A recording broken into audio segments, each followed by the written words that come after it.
بسم اللہ الرحمن الرحیم۔ شروع اللہ کے نام سے جو بڑا مہربان اور نہایت ہی رحم کرنے والا ہے۔ بعض لوگ حضرت حسین اور کے دیگر جانثار احباب رضی اللہ تعالی عنہم اجمعین کی شہادت کی وجہ سے اس مہینے کو غم کا مہینہ سمجھتے ہیں۔ اسی طرح محرم کے مہینے میں پچھلے غموں کا اظہار درست نہیں ہے،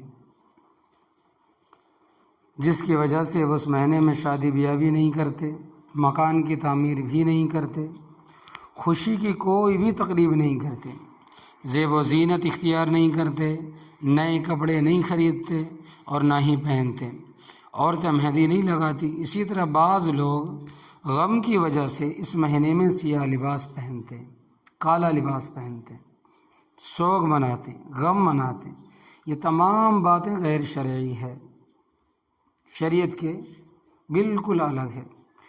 ماہ محرم کو غم کا مہینہ قرار دینا، اس کی بنا پر غم منانا ہرگز بھی درست نہیں۔ اس کی متعدد وجوہات ہے۔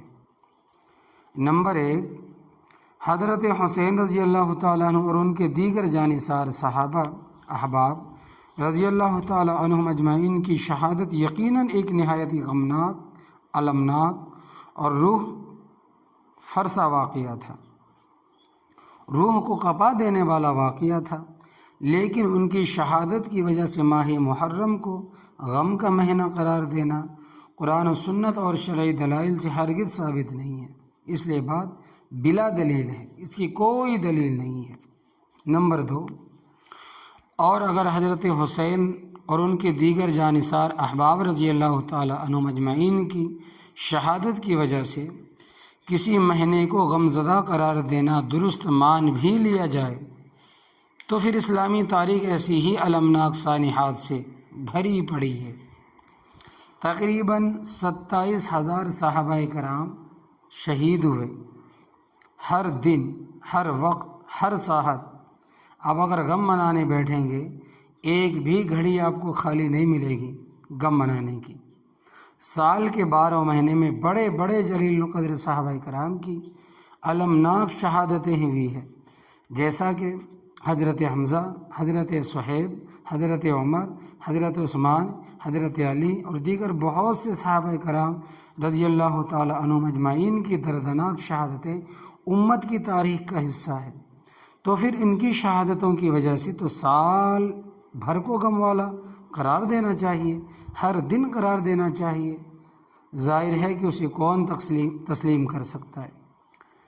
بلکہ سرکار دو عالم رحمت کائنات نبی کریم صلی اللہ علیہ وسلم کے وصال کے واقعے کے مقابلے میں امت کے لیے کون سا سانحہ بڑا ہو سکتا ہے؟ اس سے بڑا اور کون سا غم ہو سکتا ہے بڑا؟ لیکن اس کی وجہ سے بھی ربیع الاول کو غم والا مہینہ قرار دے کر سوگ کے حکام جاری کرنا بالکل کہیں سے ثابت نہیں ہے۔ نمبر 3، کسی شخص کی وفات پر اس کے عزیز و اقارب کے لیے سوگ منانے کا حکم یہ ہے کہ سوگ غم 3 دن تک ہونا چاہیے۔ 3 دن کے بعد بھی سوگ منانا دین میں ثابت نہیں ہے۔ البتہ جس عورت کا شوہر فوت ہو جائے، انتقال کر جائے، مر جائے، وہ حاملہ نہ ہو تو اس کا سوگ 4 ماہ 10 دن تک ہے، لیکن اگر وہ حاملہ ہو تو اس کا سوگ بچے کی پیدائش تک ہی ہے۔ اس لیے 3 دن کے بعد سوگ منانا شریعت کے خلاف ہے، جیسا کہ صحیح بخاری کی ایک حدیث سے واضح ہے کہ جب یہ بات واضح ہو گئی کہ حضرت حسین رضی اللہ تعالیٰ عنہ کی شہادت کی وجہ سے ماہ محرم کو غم کا مہینہ قرار نہیں دیا جا سکتا، اس لیے حضرت حسین رضی اللہ تعالیٰ عنہ کی شہادت کی وجہ سے آج کل جو غم منانے کے طور پر مختلف کام کیے جاتے ہیں یا مختلف نظریات قائم کیے جاتے ہیں، یہ سراسر غیر شرعی اعمال و نظریات ہے۔ اس کو مٹانے کی ضرورت ہے تاکہ صحیح دین لوگوں تک پہنچے۔ اور یہ کب ہوگا؟ جب ہم چھوڑیں گے، چھڑائیں گے